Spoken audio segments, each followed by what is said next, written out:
నమస్తే, welcome to Andhraprabha. నేను రఘునందన్. పాకిస్తాన్ మొత్తం ఆసిమ్ మునీర్ చేతిలోకి వెళ్ళిపోతోంది. ఇది నిజం, ఇది మనం నమ్మాల్సిందే. ఎందుకంటే నవంబర్ 27 నుంచి తన ప్రతాపం చూపెట్టబోతున్నాడు. చీఫ్ ఆఫ్ డిఫెన్స్ ఫోర్స్ మొత్తానికి కూడా అధిపతిగా ఆయన ఉంటున్నాడు. త్రివిధ దళాలు కూడా అతని నిర్ణయాన్ని ఆమోదించాలి, అతనికి రిపోర్ట్ చేయాల్సిన పరిస్థితి. సో ఏ రకంగా చూసినా ఇప్పటికే ఆసిమ్ మునీర్ ఒక నియంతలాగా ఉన్నాడు. ఆపరేషన్ సింధూర్లో మనం దెబ్బ కొట్టినప్పటికీ కూడా తనకు తానే ఫీల్డ్ మార్షల్ ప్రకటించుకున్నాడు. ఆ తర్వాత ఈరోజు చీఫ్ ఆఫ్ డిఫెన్స్ ఫోర్స్ అని చెప్పి చట్టంలో కూడా మార్పులు తీసుకొచ్చుకున్నారు అక్కడ రాజ్యాంగబద్ధంగా. ఈ రకంగా చేసి ఒక నియంతలా ఎదిగిన ప్రక్రియ మన కళ్ళెదురుగా కనబడుతోంది ఆసిమ్ మునీర్. అండ్ మేము ఒక డొక్కు లారీ లాంటి వాళ్ళం, రాళ్ళు చెత్త మోసుకెళ్తున్న లారీ లాంటి వాళ్ళం, భారత్ ఒక బెంజ్ లాంటిది, గుద్దితే ఏమవుతుందో అర్థం చేసుకోవాలి అంటూ అమెరికాలో ఒకనొక ప్లేస్లో నిలబడి మాట్లాడిన ఆసిమ్ మునీర్, ఆ తర్వాత రేర్ ఎర్త్ మినరల్స్ అడ్డుపెట్టుకొని పాకిస్తాన్ను ట్రంప్ కాళ్ల మీద పడేసిన ఆసిమ్ మునీర్, ఆ తర్వాత ఆపరేషన్ సింధూర్తో పగతో ఊగిపోతున్న ఆసిమ్ మునీర్ ఈరోజు ఒక నెక్స్ట్ లెవెల్కి వెళ్తున్నాడు. ఒక నియంతలా మారుతున్నాడు. పాకిస్తాన్ మొత్తాన్ని గ్రిప్లో పెట్టుకుంటున్నాడు. అక్కడ ప్రజలతో పాటు గవర్నమెంట్ని, ఆర్మీని, త్రివిధ దళాలని గ్రిప్లో పెట్టుకుంటున్నాడు. అంటే ఖచ్చితంగా ఇది భారత్కు ఒక బ్యాడ్ న్యూస్ అనే చెప్పాలి. అఫ్కోర్స్ భారత్ ఎలా రిటాలియేట్ చేస్తుంది దీన్ని అనే విషయం ప్రాథమికంగా లేనప్పటికీ, బట్ ఖచ్చితంగా ఇది భారత్కి ప్రమాద ఘంటికలు మోగించే ప్రయత్నమే జరుగుతోంది. మరి దీన్ని భారత్ ఎలా అడ్డుకోవాలి? అసలు ఆసిమ్ మునీర్ సిడిఎఫ్ అంటే ఏమిటి? దాని టెక్నికల్ టర్మ్స్ ఏంటి? అతనికి ఎంత బలం వస్తుంది? అతను ఏ రకంగా ముందుకు వెళ్ళబోతున్నాడని మనం చూద్దాం. మనతో పాటు కల్నల్ పరం గారు ఉన్నారు. వారిని అడిగి దీనికి సంబంధించి పూర్తి అంశాలు తెలుసుకుందాం. పరం గారు నమస్తే అండి, వెల్కమ్ టు ఆంధ్రప్రభ. నమస్కారం రఘునందన్ గారు.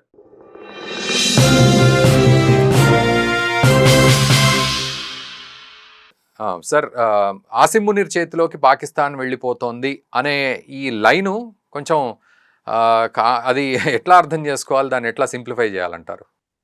అంటే మీరు అన్నట్టు 27th అమెండ్మెంట్ ఏదైతే తీసుకొస్తున్నారో, ప్రపోజ్ చేశారో, క్యాబినెట్ కమిటీ ఆల్రెడీ దాన్ని ఎక్కువ చేశారు పాకిస్తాన్ లో. సో దానిలో ఏంటంటే ఈస్ బీయింగ్ మేడ్ సిడిఎఫ్ అంటే ఆపరేషన్ సింధూర్ లో వాళ్ళు ప్రతి మిలిటరీ ఆపరేషన్ తర్వాత వాళ్ళ ఆర్మ్ ఫోర్సెస్ ఏం చేస్తాయంటే ఇంటర్నల్ దీనిలోకి వెళ్తారు. ఇంటర్నల్ చింతనం అంటారు, మనం చింతనం అంటాం కదా, ఆత్మావలోకనం చేసుకుందని చూస్తుంటారు. లెసన్స్ లాంటి ఏంటంటే చూస్తారు. దీనిలోంచి మనం ఏ గ్యాప్స్ కనిపించాయి, మనకి ఏం తక్కువలు కనిపించాయి, ఏం హెచ్చులు కనిపించాయి, వాటిని ఎలా అమెండ్ చేయాలి, how can we come across stronger in future అనేది చేస్తుంది. సో అలా పాకిస్తాన్ మిలిటరీ థింక్ ట్యాంక్ కూర్చొని చేసినప్పుడు ఏమనుకున్నారు అంటే Indian military forces were led by CDS, command defence staff chief lead చేశారు. హీ వాస్ యాక్టింగ్ అంటే ఆయన సింగిల్ పాయింట్ ఆఫ్ కాంటాక్ట్ గా గవర్నమెంట్ తో మాట్లాడుతూ decision flow and flow of directions was very clean and very Swift. అలాంటి structure మనకు కూడా ఉంటే మల్టిపుల్ స్ట్రక్చర్స్, ర్యాంక్ స్ట్రక్చర్స్ అంటే ఒక ఎయిర్ ఫోర్స్ చీఫ్, ఒక నేవీ చీఫ్, ఒక ఆర్మీ చీఫ్ కూర్చొని మాట్లాడుకుని వాళ్ళు డిసైడ్ అయ్యాక దాని తర్వాత ప్రైమ్ మినిస్టర్ దగ్గరికి వెళ్ళడము, డైరెక్షన్ తీసుకోవడము అలాంటివి చేయకుండా వీళ్ళకి కూడా అలాంటి కమాండ్ స్ట్రక్చర్ ఉందంటే చాలా హెల్ప్ఫుల్ అవుతుందని వాళ్ళ ఒకటి థాట్ ప్రాసెస్ లో వచ్చింది. అయితే మనం గమనించాల్సిందంటే పాకిస్తాన్ డిఫెన్స్ ఫోర్సెస్ లో ట్రెడిషనల్లీ చూస్తే ఆర్మ్ ఫోర్సెస్, గ్రౌండ్ ఆర్మీ అంటే army, navy, air force chief కన్నా ఆర్మీ చీఫ్ కి ఎక్కువ విజిబిలిటీ, ఎక్కువ పవర్స్ ముందర నుంచే ఉన్నాయి.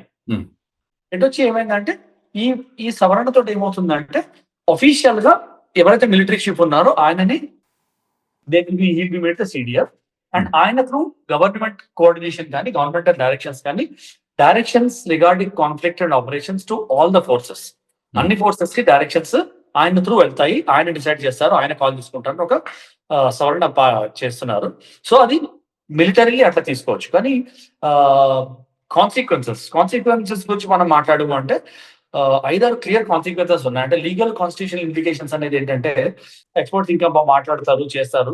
సో కాన్సిక్వెన్సెస్ అంటే మీరన్న కాన్సిక్వెన్సెస్ కంటే ముందు కూడా సార్ ఒక్కసారి టెక్నికల్గా దీన్ని ఆలోచిస్తే, ప్రైమ్ మినిస్టర్ ప్రపోజ్ అంటే ప్రెసిడెంట్కి చెప్తారు, ప్రెసిడెంట్ ఒక పేరు ప్రపోజ్ చేస్తారు అంటూ ఇట్లా ఉంది.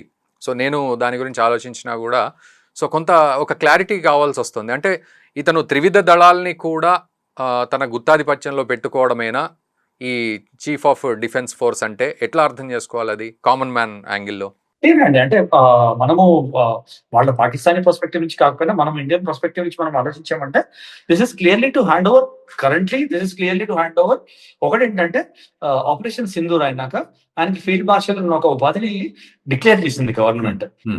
ఈ 27th అమెండ్మెంట్ వచ్చింది అంటే ఈ 27th అమెండ్మెంట్ తర్వాత అది అఫీషియల్ అయిపోతుంది. అఫీషియల్ అయిపోవడంతో ఏమవుతుందంటే flow of powers will be more to him. Organise అయిపోతుంది అపార్ట్మెంట్ కాబట్టి పవర్స్ ఎక్కువ అయిపోతాయి ఆయనకి. దాంతో ఏమవుతుందంటే ఆయన చెప్పిందే వేదం అయిపోతుంది. సో డిఫెన్స్ ఫోర్సెస్ రావడం అనేది కంప్లీట్ కంట్రోల్ రావడం దానిలో అనుమానం లేదు. 100% కంట్రోల్ వచ్చేస్తుంది ఆయనకి. అది కాక ఏమవుతుందంటే గవర్నమెంట్ తో కూడా హయ్యర్ బార్గెనింగ్ చిప్ ఉంటుంది దానికి. ఇదివరకు ఆర్మ్ ఫోర్సెస్ ఉండేవి, ఇప్పుడు నేవీ ఇంకా యూనో నేవీ ఇంకా ఎయిర్ ఫోర్స్ కూడా ఆయన కంట్రోల్ ఉంటాయి కాబట్టి he will have a higher pedestal. Government తో మాట్లాడేటప్పుడు ఆయన హోదా ఎక్కువ ఉంటుంది. సో ఆ విధంగా గవర్నమెంట్ పవర్ తగ్గినట్టు సివిల్ పవర్ గవర్నమెంట్ పవర్ తగ్గడము, ఆయన పవర్ పెరగడం అయితే గ్యారంటీగా జరుగుతుంది. ఇక ప్రైమ్ మినిస్టర్ ప్రపోజ్ చేయడము, ప్రెసిడెంట్ అప్రూవ్ చేయడం అనేది దేర్ ఆర్ ఫార్మాలిటీస్ అంటే పెద్ద అఫీషియల్ గా వాటి ఇంప్లికేషన్స్ ఏం లేవు.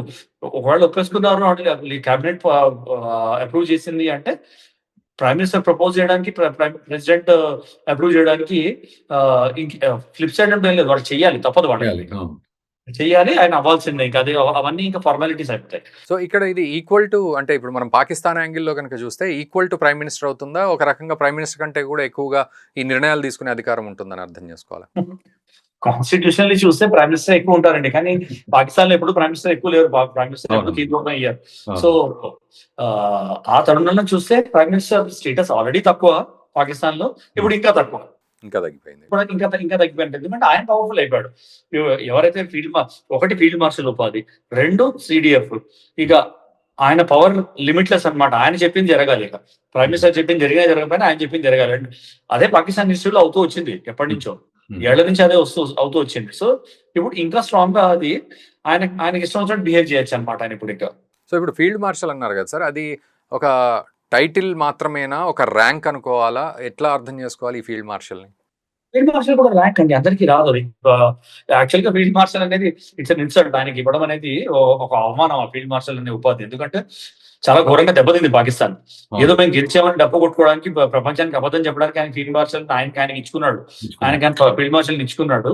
ఫీల్డ్ మార్షల్ అనేది ఒక ఉపాధి అనేది ఇట్స్ అ 4 స్టార్ జనరల్. అంటే ఇప్పుడు ఆర్మీలో ఏముంటుందంటే బ్రిగేడియర్ అంటే 1 స్టార్ జనరల్ అంటారు, మేజర్ జనరల్ అయితే 2 స్టార్ జనరల్ అంటే.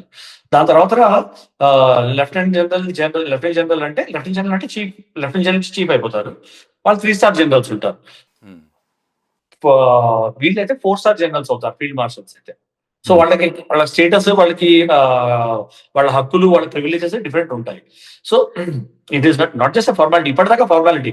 ఈ కాన్స్టిట్యూషన్ అమెండ్మెంట్ వచ్చేసిందంటే it will be official for it. Okay, November 27th నుంచి వస్తుంది అనేది తెలుస్తోంది. Correct. Okay sir, so operations wise ఎట్లా ఉంటుంది వీళ్ళది గ్రౌండ్ లో? ఆపరేషన్స్ వైజ్ అదే అంటున్నారు కదా. ఇప్పుడు ఆపరేషన్స్ వైజ్ మీరు చూడాలి అంటే he will call the shots. Air force tactics, navy tactics, deployment. In fact he will have a say in their promotions and elevations also, which means complete organisational control ఆయన మీద ఉంటుంది. ఆయన సైన్ ఆఫ్ చేయాలి. Army, నేవీలోను, air force లోను senior officers promotions ఏవైతే ఉంటాయో ఆయనకి పుట్టబోతాయి ఫైనల్ గా అప్రూవల్ కోసం అని. And he will hold a right కి కాదు ఇతని ప్రమోషన్ ఒప్పుకోను అనేది నాకు, లేకపోతే ఇతని ప్రమోషన్ నాకు. ఇండియా ఎట్లా ఉంటుందంటే చీఫ్ కి పుట్టపోతుంది, చీఫ్ ఆఫ్ ఆర్మీ స్టాఫ్ కి పుట్టపోతుంది. ఆర్మీలో promotions chief of army staff కి, ఎయిర్ ఫోర్స్ లో చీఫ్ ఆఫ్ ఎయిర్ స్టాఫ్ కి, నేవీలో వాళ్ళ చీఫ్ కి పుట్టపోతాయి. అలాగే CDS కి సీనియర్ జనరల్స్ అంటే core commanders, army commanders promotions పుట్టపోతాయి. For information పుట్టపోతాయి.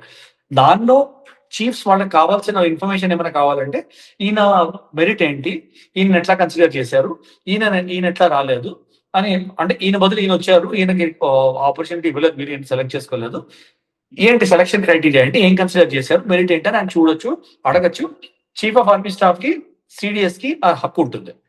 ఇప్పుడు ఆసిమ్ మునీర్ CDF అయిపోయాడంటే he will control the promotion policy of the entire forces, which means ఆయనకి ఎలా అయినా ఉన్నవాడిని ఆయన తెచ్చుకోవడం ఇంకా చాలా ఈజీ అయిపోతుంది ఆయనకి. Which means command and control కి మీద ఉక్కు పట్టు లాంటిది అయిపోతుంది ఆయనకి.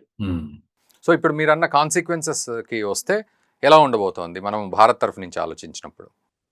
నాలుగైదు కాన్సిక్వెన్సెస్ డైరెక్ట్ గా చెప్పుకోవాలండి. అంటే లీగల్ కాన్స్టిట్యూషనల్ ఇంప్లికేషన్ ఒకటి ఉంటుంది. ఏంటి ఇలాంటి చేంజెస్ ఏం చేస్తాయి, ఏం తీసుకొస్తాయి లీగల్ కాన్స్టిట్యూషన్లీ అంటే మిలిటరీ కమాండ్ స్ట్రక్చర్ లో చేంజెస్ బట్టి ఆ లీగల్ ఇంకా కాన్స్టిట్యూషనల్ ఇంప్లికేషన్స్ రానున్న కాలంలో తెలుస్తాయి మనకి. ఇప్పుడు మనం గెస్ వర్క్ చేసుకోవడం తప్ప మిలిటరీ కమాండ్ స్ట్రక్చర్ లో కూడా ఏమైనా చేంజ్ చేస్తాడా, కీ కమాండ్స్ ఏవైతే ఎనిమీ ఫేసింగ్ అంటే India facing, Afghanistan facing commands లో ఏమైనా చేంజ్ చేస్తాడా, వాళ్ళ కాన్స్టిట్యూషనల్ పవర్స్ కి వాళ్ళ మిలిటరీ పవర్స్ కి ఏమైనా చేంజెస్ చేస్తాడా, అవి చేస్తే లీగల్ ఇంప్లికేషన్స్ ఏంటి అవన్నీ. ఇదైతే అదైతే అదవుతుందా అనే ఇంప్లికేషన్స్ ఉంటాయి, కానీ ఇంప్లికేషన్స్ చాలా ఉంటాయి. ఆయన తీసుకునే యాక్షన్స్ బట్టి వాటి కాంప్లికేషన్స్, వాటి ఫ్యూచర్ అనేది తెలుస్తుంది మనకి. So legal constitutional implications discuss చేయడం కొంచెం అర్లీ ఇది, but there will be very serious legal and constitutional implications, అదొకటి. Then enhanced military leadership already మనం మాట్లాడుకున్నాం. ఎక్స్టెన్సివ్ పవర్ అన్ని మిలిటరీ అపాయింట్మెంట్స్ మీద, జస్ట్ ప్రమోషన్స్ మీదే కాదు, అపాయింట్మెంట్ మీద, స్ట్రాటజిక్ డెసిషన్ మేకింగ్ మీద. అపాయింట్మెంట్ అంటే ఒకటి ప్రమోషన్, ఇప్పుడు నేను ఇన్ఫ్లుయెన్స్ చేసి మిమ్మల్ని ప్రమోట్ చేశాను, రఘునందన్ గారు ప్రమోట్ చేయండి అంటాను. అదే కాకుండా రఘునందన్ ప్రమోట్ చేసి ఆయన్ని వెస్టర్న్ కమాండ్ చీఫ్ గా పంపించండి అని చెప్పొచ్చు నేను. ఓకే, అక్కడ దాకా ఆయన ఇన్ఫ్లుయెన్స్ ఉంటుంది. సో ఆయనకు అలైన్డ్ ఉన్న మిలిటరీ లీడర్షిప్ తెచ్చి ఆయన పెట్టుకోవచ్చు. That is very serious implication. అంటే యాంటీ ఇండియా, ప్రో ఇస్లామిస్ట్ ఉన్న వాళ్ళని తెచ్చి ఆయన పెట్టుకోవచ్చు. బికాస్ ఈ రోజు ప్రో ఇస్లామిస్ట్, ఆయన కూడా ప్రో ఇస్లామిస్ట్ కాబట్టి అట్లాంటి వాళ్ళని, అట్లానే పిచ్చిన వాళ్ళని, టెర్రరిస్ట్ గ్రూప్ సపోర్ట్ చేసే వాళ్ళని తెచ్చుకొని పెట్టుకోవచ్చు. That will become serious implication for us. దాని తర్వాత he will have a control on the nuclear strategy making also. Nuclear strategy making లో ఆయనకున్న స్ట్రాటజిక్ డెసిషన్ మేకింగ్ లో ఆయన ఫైనల్సే ఉంటుంది from the defence forces side. అంటే న్యూక్లియర్ బటన్ ప్రెస్ చేయాలి అంటే ఏమంటారు, జనరల్ గా 10 కంట్రీస్ ఎట్లా ఉంటాయంటే defence minister, prime minister, president, chief of army staff, chief of defence staff వాళ్ళ పేరు ఉంటుంది. ఇప్పుడు ఆయనకి ఆ control, one of the key controls ఆయన చేతిలో ఉంటుంది. అది మిలిటరీ లీడర్షిప్. దాంతో పొలిటికల్ కన్సాలిడేషన్ ఒకటి జరుగుతుందండి. పొలిటికల్ ఏమవుతుందంటే వేరే వేరే వింగ్స్ ఉండొచ్చు ఇప్పటికి కూడా ఆయనకి. మనము ఒక స్టెప్ వెనక్కి తీసుకుందాం చూసామంటే 26th అమెండ్మెంట్ ఏదైతే పాకిస్తాన్ జరిగిందో 2024 లో తీసుకొచ్చారు, అది కూడా ఈయనకి ఫేవర్ గా ఉండాలని తీసుకొచ్చారు. దాంతో ఏమైంది, ఒక కీ చేంజ్ ఏమైంది, ఆర్మీ చీఫ్ రోల్ ఏదైతే ఉందో అది 3 ఏళ్లకు కాదు 5 ఏళ్లకు ఉంటుందని తీసుకొచ్చారు. ఆయన టెన్యూర్ పెరిగింది దాంతో. దో అది ఆ కాన్స్టిట్యూషన్ ఏం రావాలి, అప్పుడు పవర్ లో ఉన్న ఆయన టెన్యూర్ ఎక్స్టెండ్ కాకూడదు, ఫ్యూచర్ లో టెన్యూర్స్ ఎక్స్టెండ్ కావాలి. కానీ ఆయన ఆయన కూడా అప్లై చేసేసుకున్నాడు. 2027 వరకు అయింది అది, తనకి తాను అప్లై చేసుకున్నాడు. అదొకటి. సో అది కాకుండా మీకు వేరియస్ అలైన్మెంట్స్, పొలిటికల్ అలైన్మెంట్స్ ఏవైతే ఉంటాయో విత్ ఇన్ ద ఫోర్సెస్, అవి ఇప్పుడు ఇంకా కన్సాలిడేట్ అయిపోతాయి ఆయన కిందకి. బికాస్ ఆయన ఆల్ పవర్ఫుల్ అని తెలిసిపోయింది అందరికి. తెలిసిపోయేసరికి ఏమవుతుంది, ఎవ్రీబడి విల్ ట్రై, వాళ్ళ ప్రాణాలు బతికించుకుంటారు కదండి, వాళ్ళ ఉద్యోగాలు వాళ్ళ ప్రాణాలు బతికించుకుంటారు. సో వాళ్ళందరూ ఆయన కింద లైన్ అయిపోతారు. సో దాని పొటెన్షియల్ చాలా సీరియస్ పొటెన్షియల్ ఉంది. ఆ పాకిస్తాన్ ఆర్మీలో కూడా కన్సాలిడేషన్ అయిపోయి మొత్తం పాకిస్తాన్ ఇప్పుడు కూడా కొందరు నాన్ రాడికల్స్ ఉంటారు. అనవసరం మనకి కాన్ఫ్రంటేషన్, మనం డెవలప్మెంట్ ఇష్యూస్ మీద చూసుకోవాలి, పాకిస్తాన్ ఇంటర్నల్ ఇష్యూస్ మీద చూసుకోవాలి మాట్లాడే వాళ్ళు కొందరు జనరల్స్, సీనియర్ ఆఫీసర్స్ ఉంటారు. అలాంటి వాళ్ళ నోరు నొక్కేయడానికి ఇది చాలా దారి చేస్తుంది. That is third this thing. దాని తర్వాత ఫస్ట్ పాయింట్ నేను ఆల్రెడీ మీకు కవర్ చేశాను. మోస్ట్ ఇంపార్టెంట్ పాయింట్ ఏంటంటే సెంట్రలైజ్డ్ కమాండ్ స్ట్రక్చర్ అయిపోతుంది. సిబిఎఫ్ ఉండడం తోటి ఆర్మీ, ఎయిర్ ఫోర్స్, నేవీలో సెంట్రలైజ్ కమాండ్ స్ట్రక్చర్ అయిపోతుంది. Everything will become funnelized into the CDF. అన్ని డిసిషన్స్ ఆయన త్రూ వెళ్తాయి, ఆయనకు వస్తాయి, ఆయన త్రూ ఫ్లో అవుతాయి. ఓపెన్ పై నుంచి వచ్చే గైడ్ లైన్స్ ఆయన త్రూ ఫ్లో అవుతాయి, అన్ని డిసిషన్స్ ఆయన త్రూ ఫ్లో అవుతాయి, బయటకు ఫ్లో అవుతాయి. సో అదొకటి ఇంపార్టెంట్. దాని తర్వాత ఫైనల్ గా ఇంకోటి ఏంటంటే యాజ్ అ సిడిఎఫ్ ఆయనకి సివిలియన్ గవర్నమెంట్ మీద, సివిలియన్ గవర్నెన్స్ మీద, లా మేకింగ్ మీద, పాలసీ మేకింగ్ మీద వెరీ స్ట్రాంగ్ హోల్డ్ దొరుకుతుంది. Oversight and hold influence దొరుకుతుంది. దానితోటి he can influence future governments. ఎవరైనా సిడిఎఫ్ లో ప్రాబ్లం ఉన్న వాళ్ళు they can influence future governments and future governance and future policy making అండి. These are some serious implications ఇవన్నీ వచ్చాయంటే. సో మీరు అన్నట్టు ద మోస్ట్ పవర్ఫుల్ అయిపోతున్నాడు ఆసిమ్ మునీర్ ఈ లెక్కన. కరెక్ట్. సో ఇది అంటే దీనికి అడ్డుకట్ట అనేది ఏమి ఉండదా సార్? ఇంకా ద మోస్ట్ పవర్ఫుల్ అయ్యి అతను నియంతలాగా ఏం చేస్తే అదే చూడాల్సి వస్తుంది. సో భారత్కు ఈ విషయంలో సపోజ్ ఇప్పుడు డిప్లొమాటిక్ టాక్స్ ఏవైతే ఉంటాయో అటువంటి సందర్భం ఏమైనా ముందుకు తీసుకొచ్చే అవకాశం ఉంటుందా? వస్తే అప్పుడు ఆసిమ్ మునీర్తో మాట్లాడే పరిస్థితి ఉంటుందా? మన వాళ్ళు కూడా ఈ ప్రోటోకాల్స్ ఎట్లా ఉంటాయి ఒకవేళ హైపోథెటికల్ గా ఆలోచించినా కూడా? ఆయనకి ఓవర్ సైట్ ఉంటుందండి. అంటే హైపోథెటికల్ గా ఆలోచించా ఒకటి, వాళ్ళ ఇంటర్నల్ చేంజెస్ ఇవి. మనకు కమెంట్ చేసే మనకు హక్కు లేదు, మనం చేయకూడదు, మనం పట్టించుకోకూడదు. అవును. So that is one part. So అది పక్కన పెట్టేసామంటే డిప్లొమాటిక్ అంటే అదే అన్నా కదా, సివిలియన్ గవర్నమెంట్ మీద గవర్నెన్స్ మీద ఓవర్ సైట్ వస్తుంది, అంటే పాలసీ మీద వాటి మీద. So whenever there are diplomatic talks and all, debriefings జరుగుతాయి కీ లీడర్స్ కి. Hmm. ఇట్లా డిప్లొమాట్ లెవెల్ టాక్స్ అయినాయి. డిప్లొమాట్ లెవెల్ టాక్స్ అంటే గవర్నమెంట్ టాక్స్ బేసికలీ. అవును. సో అలా డిప్లొమాట్ లెవెల్ టాక్స్ అయినప్పుడు అన్నిసార్లు prime minister, defence minister present ఉండరు. Hmm. సో అలా ప్రెసెంట్ లేనప్పుడు ఏమవుతుందంటే key stakeholders in the government వాళ్ళకి బ్రీఫింగ్స్ జరుగుతాయి. ఇలా జరిగింది, ఈ డిప్లొమాట్ లెవెల్ కాంటాక్ట్స్ ఇట్లా జరిగాయి అని. Hmm. అలాంటి వాటిల్లో ఇప్పుడు ఈయనకి ఇన్సైట్స్ ఉంటాయి, ఈయనకి విజిబిలిటీ ఉంటుంది. Hmm. ఇది వరకు ఉండేది కాదు. ఉండొచ్చు పాకిస్తాన్ లో చెప్పుకోలేం కానీ వాడు పాకిస్తాన్ బిహేవ్స్. కానీ ఇప్పుడు అఫీషియల్ గా ఆయనకి చెప్పడం అవసరం అయిపోతుంది. It becomes mandatory that government to government contact ఏం మాట్లాడుకుంటున్నారు, పాలసీస్ ఏం డిసైడ్ అవుతున్నాయి అనేది ఆయనకి చెప్పడం అనేది, ఆయన ఇన్ఫార్మ్ చేసి ఉంచడం అనేది మ్యాండేటరీ అయిపోతుంది. మ్యాండేటరీ. సో ఆయనకి గవర్నెన్స్ మీద ఓవర్ సైడ్ దొరకడం అనేది చాలా సీరియస్ ఇంప్లికేషన్. ఇక ఫైనల్గా ఇంపార్టెంట్ క్వశ్చన్ సార్. మరి ఇటువంటి నియంత ఈరోజు పాకిస్తాన్ని, ఆల్రెడీ పాకిస్తాన్ అంటే మనం ఎంత బాధపడతామో తెలుసు, బట్ ఇలాంటి నియంత ఈరోజు పాకిస్తాన్కు, అది కూడా ఇలా కంటిన్యూటీలో అంటే ఇదంతా కూడా అలాగే కొనసాగితే, ఒకవేళ ఆసిమ్ మునీర్ భారత్ని ఎట్లా ఇబ్బంది పెట్టే పరిస్థితులు ఉంటాయి, భారత్ ఎట్లా రిటాలియేట్ చేయాల్సిన అవకాశాలు ఉంటాయి, అవసరం ఉంటుంది. ఇబ్బంది పెట్టడానికే కదండి ఇవన్నీ. అంటే ఏముంది, మనం ఇట్లాంటివి చేస్తున్న వాళ్ళు సర్వైవ్ అయ్యేది భారత్ ని పట్టు పెట్టడానికే. వాళ్ళకి వచ్చే ఫండ్స్ అన్ని వాళ్ళు జస్టిఫై చేసేది వాళ్ళు టెర్రరిస్ట్ ఆర్గనైజేషన్ కాశ్మీర్ ఉండడానికి, భారత్ మీద మాట్లాడడానికి. ఎందుకంటే డెవలప్మెంట్ వాటిల్లో వాళ్ళు పెట్టలేకపోతున్నారు. సో వాళ్ళకి ఒకటే భారత్ దూషణ మీద వాళ్ళు సర్వైవ్ అవుతున్నారు. యాంటీ ఇస్లామిక్ కంట్రీ, అదొకటి బీజేపీ నడుస్తుంది ఏంటంటే యాంటీ ఇస్లామిక్ కంట్రీ, మన ముస్లిమ్స్ చాలా కష్టాలు పడుతున్నారు, దాని మీద వాళ్ళు సర్వైవ్ అవుతున్నారు. సో ఏంటంటే మనము we have to be more careful in dealing with Pakistan. ఏం మాట్లాడుతున్నాం వాళ్ళతోటి, ఎందుకంటే things will be more radicalise, ఇంకా ఇస్లామిసైజ్ అయిపోతాయి ఇవన్నీ. ఆయన ఆల్మోస్ట్ పాకిస్తాన్ నియంత్రణ రావడం, ఇంకా నెక్స్ట్ స్టెప్ అదే అనుకుంటాను, గవర్నమెంట్ ఓవర్ చేసి ఆయన పాకిస్తాన్ నియంత అయిపోవడం ఒకటే తక్కువ. అది చేస్తాడో లేదో తెలియదు కానీ అది చేయకుండానే నియంత అయిపోయాడు ఆయన. ఈ ఎన్విరాన్మెంట్ వచ్చిందంటే ఆయన నియంత అయిపోయినట్టే. సో ఏమవుతుందంటే భారత్ జాగ్రత్త పడాల్సింది ఏంటంటే ఏం మాట్లాడుతున్నాడు ఆయన, ఇప్పుడిప్పుడు ఎక్కడికి మూవ్మెంట్స్ ఎట్లా చేస్తున్నాడు, ఏం మాట్లాడుతున్నాడు, ఏం కనెక్ట్ చేస్తున్నాడు, ఆయన ఎవరిని కలుస్తున్నాడు, గౌప్యంగా ఎవరిని కలుస్తున్నాడు, ఓపెన్ గా ఎవరిని కలుస్తున్నాడు, ఎందుకు కలుస్తున్నాడు, దాని స్ట్రాటజిక్ ఇంప్లికేషన్స్ ఏమవుతాయి అనేవి. ఎందుకంటే ఆయనే డ్రైవ్ చేస్తాడు ఇప్పుడు స్ట్రాటజిక్ పాయింట్స్ అన్ని. సో అవన్నీ మనం భారత్ గమనించుకుని ఉండాలి. ట్రబుల్ అయితే ఉంటుందండి, చాలా ట్రబుల్ ఉంటుంది. And he's trying to make it easy for themselves. Of Sindoor లాంటిది ఇంకోటి అయితే అని అవుతుందని ఆయనకి తెలుసు. ఎందుకంటే పాకిస్తాన్ లో టెర్రరిస్ట్ వస్తారు, ఏదో ఒక రోజు ఏదో లూప్ హోల్ పట్టుకుని వాళ్ళు వచ్చి ఏదో దాడి చేస్తారు, దాని మీద ఇండియా యాక్షన్ తీసుకుంటుంది, ఆఫ్ సింధూర్ లాంటి కాన్ఫ్రంటేషన్ మళ్ళీ అవ్వచ్చు. అయితే ఈసారి అంత దెబ్బ తినకుండా ఏం చేయాలనేది ఆయన ఆలోచిస్తాడు. దానికి కౌంటర్స్ మనం కూడా ఆలోచించాలి. Already we must also be thinking on those lines. అంటే ఒకటి సార్, ఇప్పుడు వాళ్ళు దెబ్బ తినకుండా అది కాస్త అంటే డ్యామేజ్ కంట్రోల్ చేసుకోవడానికి అయితే ఓకే, అక్కడ ఆసిమ్ మునీర్ ఉన్నా మనకి ఎవరున్నా పర్లేదు. బట్ రివర్స్ అటాక్ చేసే పనిలో వాళ్ళు కొంత మొరాలిటీ కూడా తప్పుతారు అండ్ బ్యాలెన్స్ తప్పుతారు. సో రాంగ్ డెసిషన్ తీసుకునే అవకాశాలు ఉంటాయి. అండ్ 2 న్యూక్లియర్ దేశాలు అని ట్రంప్ మధ్యలో చెప్తా ఉంటాడు ప్రతిసారి. అండ్ అమెరికాను బేస్ చేసుకొని కూడా నిర్ణయాలు తీసుకుంటూ ఉంటుంది.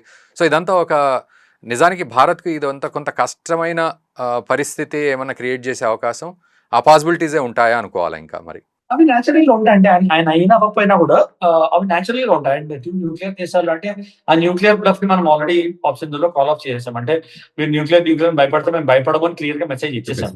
ఆ మెసేజ్ వెళ్ళిపోయింది వాళ్ళకి. ఇప్పుడు అది పాకిస్తాన్ వైపు మనం భయపడక్కర్లేదు. మీరు ఏమైనా చేస్తే మేము వెళ్ళి ఇక్కడికి వెళ్ళి మా బాగుతున్నాడు, అదే బాగుతున్నాడు కదా, లేదు మీరు జాగ్రత్తగా ఉండండి, మీరు ఒక కన్ను చూపిస్తే 2 కళ్ళు పీకేస్తాం అని మాట్లాడుతున్నాడు. ఎందుకు మాట్లాడుతున్నాడు? ఎందుకంటే భయం ఉన్నోడు మాట్లాడతాడు అట్లా ఎక్కువ. భయం లేనోడు, కాన్ఫిడెంట్ ఉన్నోడు మాట్లాడకుండా మన గవర్నమెంట్ మాట్లాడుతున్నట్టు చేస్తున్నట్టు పని చేసుకుంటూ వెళ్ళిపోతారు. సో ఆయన చేస్తాడంటే చేస్తాడు, చేయడానికి గ్యారంటీగా ఉంటుంది. దానికి ఇంకా ఫెసిలిటేట్ చేస్తున్నాడు, దానికి ఇంకా దాని మార్గం చేకూర్చుకుంటున్నాడు అని మనం అనుకోవచ్చు. థ్యాంక్ యూ వెరీ మచ్ పరం గారు. సో ఈ అంశంపై మాకు అవగాహన కల్పించినందుకు thank you very much. So viewers, అది పరిస్థితి. మొత్తానికి ఆసిమ్ మునీర్ చేతిలోకి పాకిస్తాన్ పూర్తిగా వెళ్ళిపోయింది అనేదే వారు చెప్తూ ఉన్నారు. ఆసిమ్ మునీర్ బలం కూడా కొండంత పెరిగింది. సో భారత్ను ఇబ్బంది పెట్టడానికి ఆసిమ్ మునీర్ కంకణం కట్టుకున్నాడనే విషయం కూడా మనం అర్థం చేసుకోవాలి. ఇందులో పూర్తి పాకిస్తాన్ను ఏకం చేసి ఏదో రకంగా రెచ్చగొట్టి, ఇప్పటికే అక్కడ పెరుగుతున్న చిన్న పిల్లల్ని కూడా నీ శత్రుదేశం ఏది అంటే భారత్ అని చెప్పేలాగా అక్కడ మాట్లాడుతూ ఉంటారు. అలాంటిది ఈరోజు ఆసిమ్ మునీర్ లాంటి నియంత చేతిలోకి వెళ్తోంది అంటే మరి ఏం జరగబోతోంది, భారత్ దీన్ని ఎలా అడ్డుకట్ట వేయాల్సిన పరిస్థితి ఇప్పుడు భారత్కు వచ్చింది, ఇది భారత్కు పొంచి ఉన్న ప్రమాదమా పాకిస్తాన్ తరఫున పూర్తిగా, ఏమిటి అనేది మీరు ఖచ్చితంగా కామెంట్ చేయండి. అండ్ ఈ అంశంపై మనం జాగ్రత్తగా ఉండాలి. ప్రతి ఒక్కరికి ఈ వీడియోను కూడా షేర్ చేయండి. కొంచెం లెంతీ వీడియో అనుకోకుండా చూసిన ప్రతి ఒక్కరికి ధన్యవాదాలు. మా ఛానల్ సబ్స్క్రైబ్ చేయండి అండ్ షేర్ చేయడం మర్చిపోకండి. Thank you very much.